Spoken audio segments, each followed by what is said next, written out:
নমস্কার বন্ধুরা, তন্নিস কিচেনে আপনাদেরকে স্বাগত। আজ আমি বানিয়ে দেখাবো চিকেন দো পেঁয়াজা রেসিপি। শীতের শুরুতে কিন্তু এইসব রেসিপিগুলো খেতে খুবই ভালো লাগে, আর এগুলো রেস্টুরেন্টে ছাড়া পাওয়াও যায় না।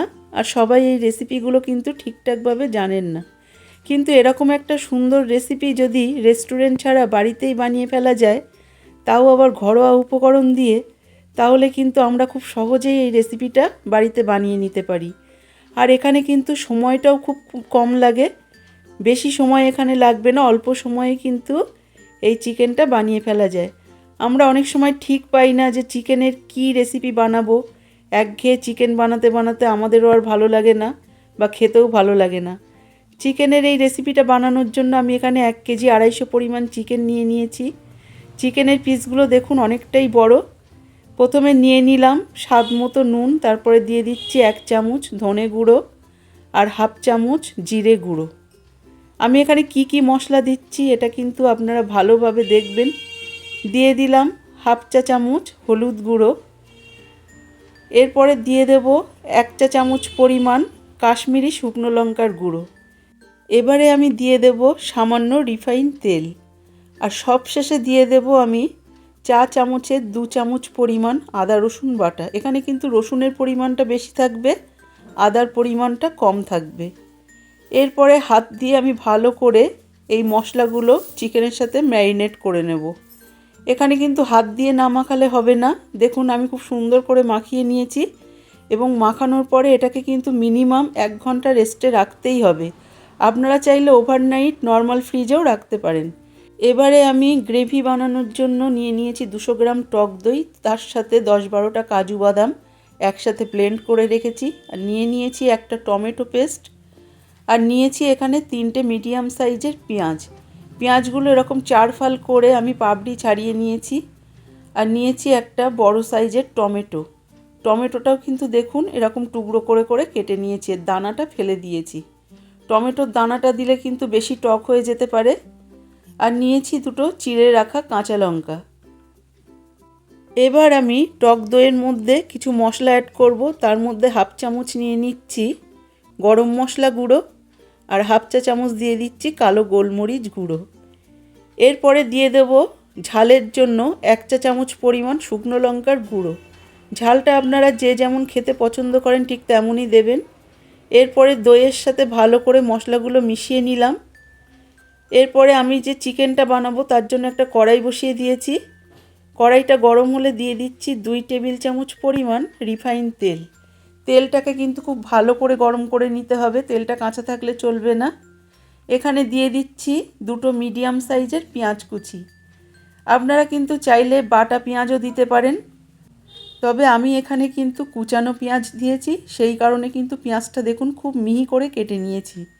আপনাদের যদি পেঁয়াজটা মোটা মোটা কুচানো হয় সেক্ষেত্রে কিন্তু আপনারা অবশ্যই মিক্সিতে একটু ব্লেন্ড করে নেবেন। পেঁয়াজটা কিন্তু হালকা গোল্ডেন ব্রাউন হলে দিয়ে দিলাম 1 চামচ পরিমাণ আদা রসুন বাটা। এই আদা রসুনটা দেওয়ার পরে কিন্তু 15 থেকে 20 সেকেন্ড মতো আদা রসুনটাকে কষিয়ে নিতে হবে। তারপরে দিয়ে দিচ্ছি টমেটো পেস্ট। এখানে আমি যে একটা টমেটো পেস্ট করে রেখেছিলাম সেই টমেটো পেস্টটা দিয়ে দিলাম। এরপরে আমি গ্যাসের ফ্লেমটা লো টু মিডিয়ামে রেখে 10 থেকে 15 সেকেন্ডের জন্য কষিয়ে নেব। এবার আমি দিয়ে দিচ্ছি মশলা মিশ্রিত টক দই। এই টক দইয়ের মধ্যে কিন্তু আপনারা অবশ্যই কাজু বাদামটা দেওয়ার চেষ্টা করবেন, নইলে কিন্তু এর টেস্ট রেস্টুরেন্টের মতো আসবে না। এরপরে দিয়ে দিলাম 1 চা চামচ পরিমাণ চিনি। এই চিনিটা কিন্তু টক দই আর টমেটোর যে টক ভাবটা সেটাকে ব্যালেন্স করার জন্য, তাই চিনিটাও অবশ্যই দেবেন। এরপরে টক দইটা দিয়ে 15 সেকেন্ড মতো কষানো হয়ে গেলে টক দইয়ের সাইড দিয়ে যখন তেল ছাড়তে শুরু করবে, সেই সময় আমি গ্যাসের ফ্লেমটা একেবারে কমিয়ে দিয়ে দিলাম ম্যারিনেট করা চিকেনটা দেওয়ার পরে আমি গ্যাসের ফ্লেমটা এবারে একটু লো টু মিডিয়াম করে দেব। লো টু মিডিয়ামে আমি চিকেনটাকে 5 থেকে 6 মিনিট মতো কষিয়ে নেব। চিকেনটা কষাতে কষাতে যখন এরকম সাইড দিয়ে তেল ছাড়তে শুরু করেছে, এই পর্যায়ে কিন্তু আমি গ্যাসের ফ্লেমটা একদম কমিয়ে দেব, দিয়ে 10 মিনিটের জন্য ঢেকে দেব। এবার আমি 10 মিনিটের জন্য চিকেনটা ঢেকে হতে দিলাম। ফিরে আসলাম 10 মিনিট পর। আবারও কিন্তু তলা থেকে একটু চিকেনটাকে ভালো করে নাড়িয়ে নিতে হবে। এই পর্যায়ে কিন্তু আমি নুন দিইনি, চিকেনের মধ্যে যে ম্যারিনেট করার সময় নুনটা দিয়েছিলাম সেই নুনটাই আছে। এবারে আমি দিয়ে দিচ্ছি স্বাদ মতো নুন। নুনটা যদি আমি আগে থেকে দিয়ে দিতাম সেক্ষেত্রে কিন্তু চিকেন থেকে জল ছাড়তো। প্রচুর পরিমাণে জল ছাড়ার কারণে চিকেনটাকে ভালো করে কষানো যেত না। এরপর আমি গ্যাসের ফ্লেমটা একদম লোতে রেখে আবারও 5 মিনিটের জন্য ঢেকে দেব। ফিরে আসলাম 5 মিনিট পর। দেখুন এখানে কিন্তু চিকেন থেকে জল ছাড়া বন্ধ হয়ে গেছে, অর্থাৎ যে জলটা ছিল সেটা কিন্তু একেবারে ড্রাই হয়ে গেছে। এবং তলা থেকে আমি খুব ভালো করে একটু নাড়িয়ে দিচ্ছি যাতে চিকেনটা না পুড়ে যায়, পুড়ে গেলে কিন্তু মশলাটা তেতো লাগবে। এরপরে আমি নিয়েছি একটু রোস্টেড কাসুরি মেথি। আমি এখানে 1 চামচ পরিমাণ কাসুরি মেথি, এই কাসুরি মেথিটা দেওয়ার পরে কিন্তু আরও 1 মিনিটের মতো আমি হতে দেব, যাতে কাসুরি মেথির যে গন্ধটা ভালোভাবে মাংসের সাথে মিশে যায়। দেখুন আমি কিন্তু গ্যাসের ফ্লেমটা একদম লোতে রেখে দিয়েছি এবং এই অবস্থায় আমি কিন্তু আরও 1 মিনিটের জন্য এটা ঢেকে রেখে দেব।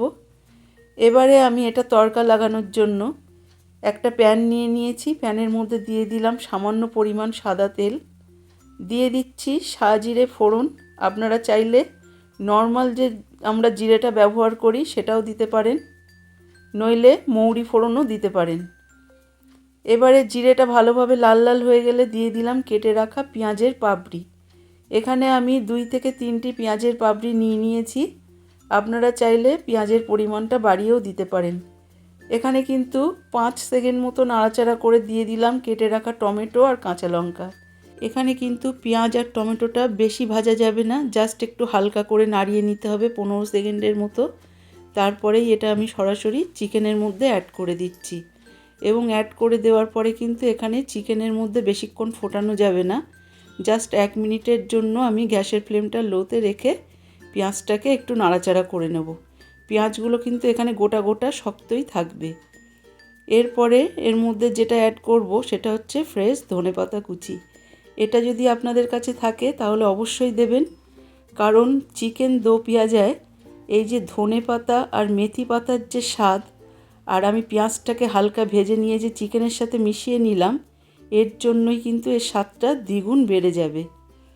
সবশেষে আমি গ্যাসের ফ্লেমটা অফ করে দেওয়ার পরে আমি একটা পাত্রে আপনাদেরকে সার্ভ করে দেখাচ্ছি।